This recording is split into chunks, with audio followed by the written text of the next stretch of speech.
Simon Budley, citizen of Birmingham, or as he calls himself, pretty much citizen of Handsworth, works as a visiting lecturer at the University of Birmingham.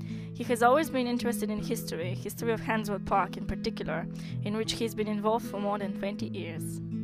The park has a very impressive history because it wasn't, like many parks, one that was given by a philanthropist. It had to be fought for.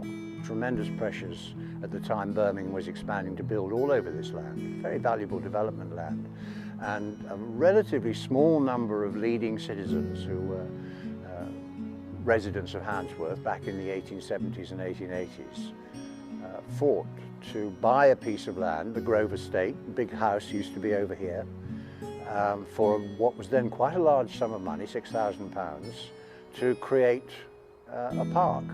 And it took them about 10 years, a lot of politicking, and a lot of people who left Birmingham to come and live in Handsworth didn't really like the idea of having a park that they thought would attract the wrong people, whereas the more far-sighted people saw that this place, which in those days was right out in the Staffordshire countryside, surrounded by everything you associate with rural England, that in another 100 years would be the last piece of green space left within several square miles.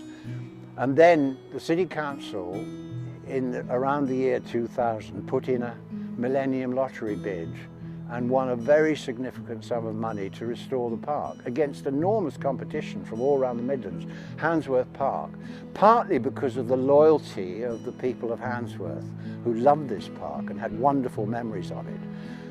We were granted something in the region of £9 million, partly from Europe, partly from the City Council and partly from the Millennium Lottery. And then in 2005, 2006, the park was restored. And I was sitting over there on a lovely sunny day when we had the formal opening of the park by the Lord Mayor of Birmingham, the reopening of Handsworth Park. And I tell you, it was one of the most exciting days, next to the birth of my children, that I've experienced since I've lived in Birmingham. Absolutely wonderful day. And now I do guided tours around the park, and I wrote a bit of a history of the park which people can look at. And this place is very close to my heart. I'm basically not a Brummie. I was brought up in London. I didn't have a very high opinion of Birmingham, but now you couldn't drag me away from this place. Despite many attempts to construct buildings on the park site, it still remains a beautiful piece of greenery for the community. When we were exploring about this bandstand in order to restore it, we had to find out where it was made. So it was traced back to a foundry in Glasgow, which is amazing when you think Birmingham was a city of 1,000 trades. You think it'd be made here. But in fact, the ironworks in Glasgow, there were about 10 of them, specialised in making parks equipment for parks all over the British Empire, not just in England, when parks started to be made in the 1870s. And from the original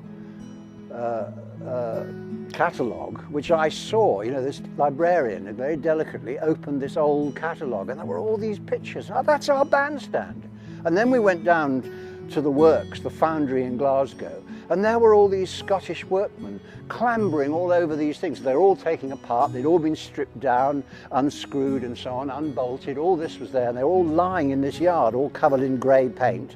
And they were beginning to make this thing up again. This is, 300 miles north of here. And then later on, it all came back on a flatbed lorry, and they reassembled it in front of us. Today, Handsworth Park is being visited for various reasons, whether it's attending a festival or just a walk in the park with the family.